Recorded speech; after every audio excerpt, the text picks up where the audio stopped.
It was actually in 2005 that Brandon and I decided we wanted to turn Smuggler's Ransom into a movie. I knew about the play. My dad had directed it in the early 90s, and we were discussing after an earlier short that we had done what we wanted to do next, and this came up in discussion. We actually wrote the script for the most part in 2005. To shelve the project, and we realized that it really needed to have a bigger budget than what we could give it at the time. It was a story about, this girl who was, captured in Romania for smuggling Bibles and the secret agent and everything. We didn't have the kind of funds that were necessary to shoot it. We didn't want to shortchange the story and turn out a bad product. So there was an intervening film in the interim, and which was very successful and provided us the means to raise the funds that we felt needed to make Smuggler's Ransom.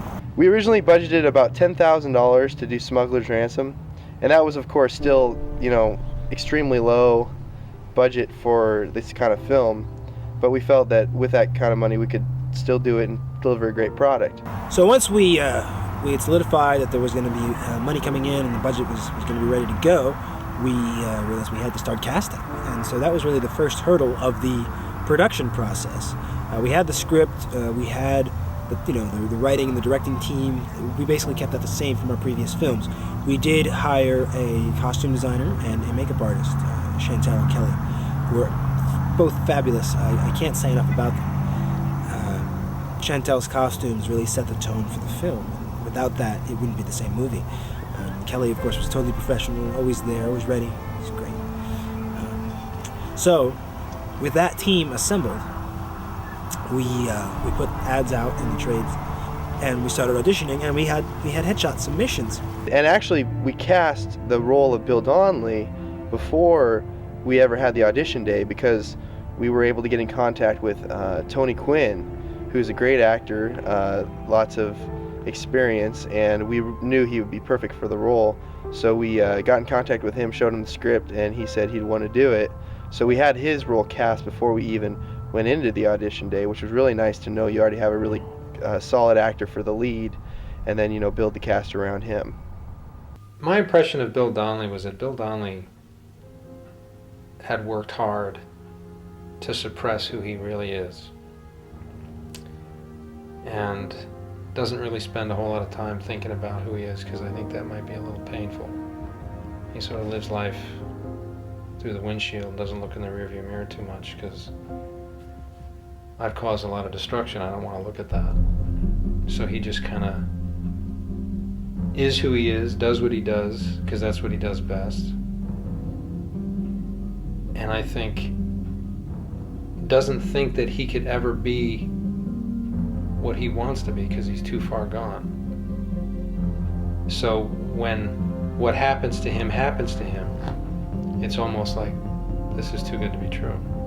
What I think is most interesting about this character is, as he becomes a Christian, doing what he does, how that plays itself out in his life as he struggles with life, as we all do as Christians, day-to-day existence, being a disciple of Jesus Christ, and how does that relate to my actions every day and the struggles that we have and the times that we fall. And I think that's really lacking in movies today. So we had our cast set to go. We had some scheduling issues to work out, but they got worked out, so we had the cast locked in. We wanted to have at least one read-through with the whole cast. We got them together again at the Master's College for a read-through, and that went very well. And you could see these actors really taking hold of their characters. There's one thing about this film that I'm really happy with. It's the actors and the way they portray the characters. It makes the film. Without those actors in those roles, it just would not be the same movie. The first day of production was one of the most hectic days of shooting I've had in my entire life. And I've shot several films, before, but this was just the way I scheduled it. It's my fault because I scheduled it crazy. I think we had 5 locations. 2 of them were on the same property, but we had 5 locations, and most of the locations were around 20 minutes away from each other. And we had, I don't remember exactly what we had, but we had so many pages of script to shoot that day, and different setups, I think we shot with like 5 or 6 different actors that day, and those are speaking role actors, and it was just the craziest day. I think we only went 2 hours over, which is a miracle. I don't know how we did it. I mean, it was, we got behind because, at one of the scenes we just got behind like an hour and a half, I think, but we were still able to do it in a pretty good amount of time. But it was one of the crazy. I was very tired and very just worn out after that day, but the next several days after that were so much easier compared to that first day that it was really smooth sailing after that. The question I'm always asked is, what's it like working with a co-director? I enjoy working with Brandon. I don't know that necessarily I'd enjoy working with any co-director, but Brandon and I have a creative repartee, a creative exchange that I find extremely refreshing and stimulating.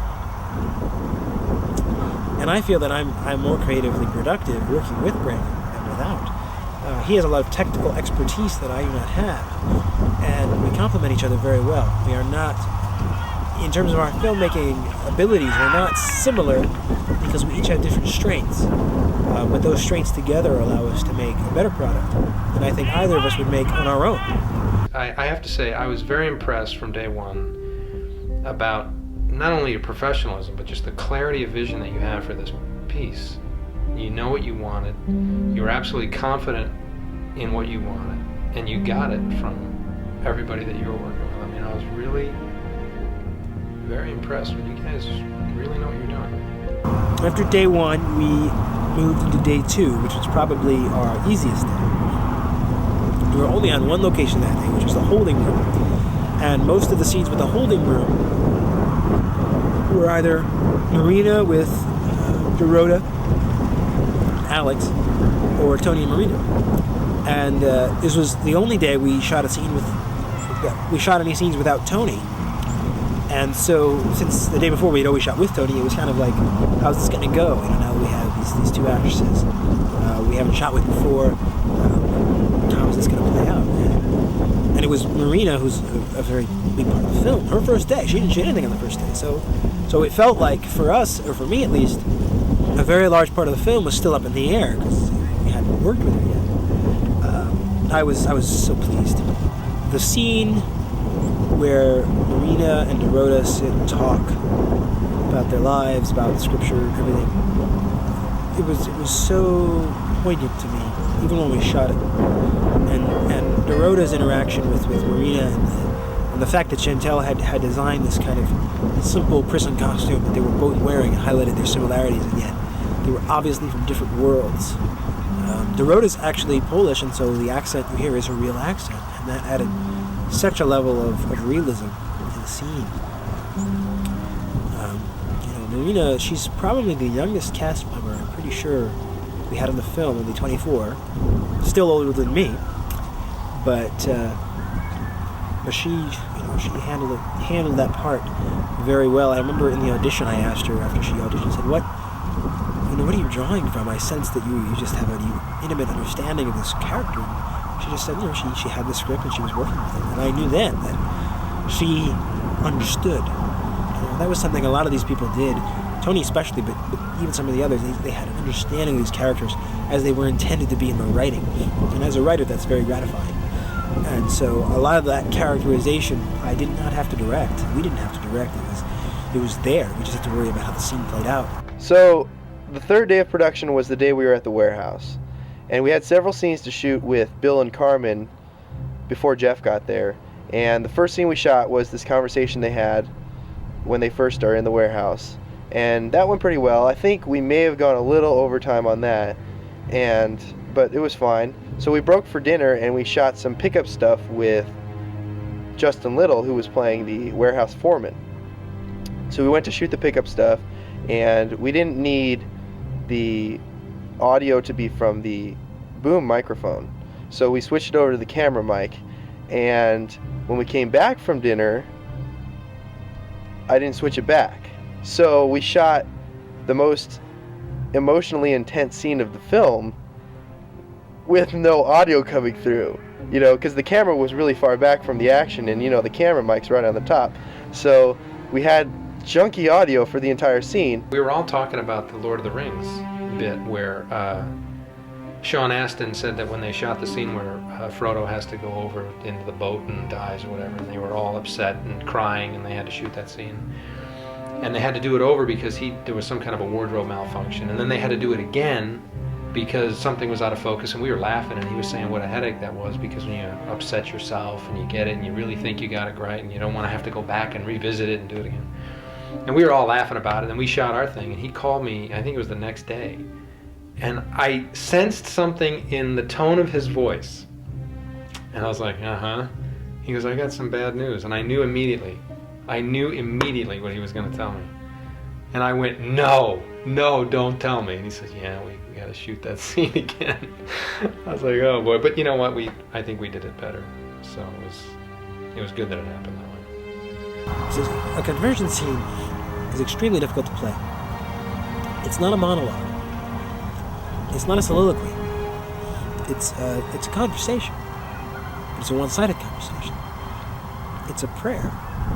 And that's a hard concept to grasp in life, much less in film, to make it believable and realistic. And so it was really just more of a spiritual thing that we had to just wrestle with. And I'm very happy. I feel that I haven't seen a conversion scene like it. And it's almost uncomfortable watching it because you feel the intimacy, the spirituality, the connection. And you have the sense of, this is not for me, this is personal. And that is good. I like that. The date of my return to Patrick Henry for my senior year was approaching. And we had finished our pickup day in August, the first week of August. And I was going back the second week of August. So there wasn't a lot of time left. And as we had done previously, we were going to edit the film by proxy over the internet, basically. Brandon would make most of the edits, and I would simply approve them. But we did want to do as much as we could before I left. And so we kind of crammed that last week, getting together, and had a rough cut most of the film before I left for Virginia. Through a miracle of God, Brandon found a man named Mark Johnson, who is a visual effects artist and does a lot of litigation videos, believe it or not, recreations of accidents for litigation purposes. And he said, yeah, I can do a helicopter effect. And we'd been talking about models, and it was going to be tricky, and we knew it wasn't really going to work well. We had a background plate, but we were afraid. And he just came in and did this greatest CG helicopter, recreated the whole scene in CGI, and it was great. And we didn't plan on it. We didn't charge us anything. And he's just, great guy. I love Mark. He's a real character. I actually got to meet him recently. With this business and post-production as we do it, all of our business is connected over the internet. I don't meet these people. I haven't met our composer. I haven't met our sound designer. And I only got to meet Mark recently. And he's just a great guy. I think I was expecting something more boring, but Mark is he's great. He's there, he's enthusiastic, he's vibrant, he's just, great vocabulary. And, I think a good judge of people. Well, when it comes to editing the film, this was kind of nice because for the first time that Daniel and I have made a film together, he was actually here when we were editing most of the time. So I think we did the last pickup day about a week before we left. And by the time we did the last pickup day, we had a pretty good rough cut of most of the film done. And we were able to get it done relatively quick. We edit very fast, and because we kind of go into the film knowing what we're going to use as far as editing, we write our shot list to the edit points. And then we go through and, change it up where we know we can get one particular thing in one shot or whatever. But we kind of have an idea how the movie's going to be edited before we even shoot. So it helps a lot because we go into the editing process already thinking about it when we're shooting. And so we do it really quick. And then as soon as Daniel left to go back to school in Virginia, we did it all via the web. So I would send rough cuts to him up on the on the internet, and he'd send me notes back of things he wants changed or tweaked or whatever, and then I'd tweak them and change them, and then maybe change a few other things that I thought would work, and then I send it back to him. Then and we go back and forth like that, and it really works well. I mean, in this day and age of the internet, it's amazing how movies are made, because a lot of it's done without ever being in the same room with the person. It's like over the internet. It's amazing.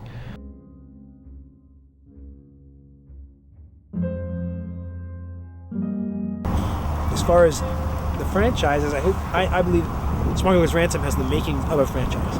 The book series has 3 parts, and the character arc of Bill Donnelly I find very interesting, very exciting. I think it fulfills a void, especially in the Christian film market, a void of both an American hero, a man of faith, and an interesting dramatic story of a man's life. In many ways, I feel like the Bill Donnelly stories have a lot in common with movies like The Godfather, where it's not so much about some sort of continuous plot as the story of a person, a man, and that man's journey and his change and the consequences of his actions. What you see in Smuggler's Ransom is really only the beginning of Bill's journey. He has a lot of issues to deal with. Sure, he's become a Christian, but he doesn't really know what that means. He wasn't saved in a church. He was saved in Eastern Europe in a warehouse. He has no friends, no one to show him what to do, how to live. And he's not going to know what to do with that when he goes back to America. What does he feel about the killing issue? It's not really settled. Does he want to stay? Can he stay in the intelligence community? What are his obligations? These are the issues that really need to be explored. I mean, not everybody is delivered from patterns of sin immediately. That's what I think would be really interesting to see in this character, the struggle against a life that he's lived. The old Bill Donnelly is still so ever present. To immediately become, a disciple seems unrealistic, especially for somebody like that. I mean, it can happen, but certainly, in other people's experience, it doesn't happen overnight. Daniel and I really want to continue to make films in the future. Obviously we're both really young, and we think that we can make a great product, and we've got a lot of concepts for features and TV shows that I think would make really marketable products. And I think Christian people who are filmmakers should be the best filmmakers. Those should be the best films, the best stories, the best screenplays, the ones that are crafted the best. That's what I think.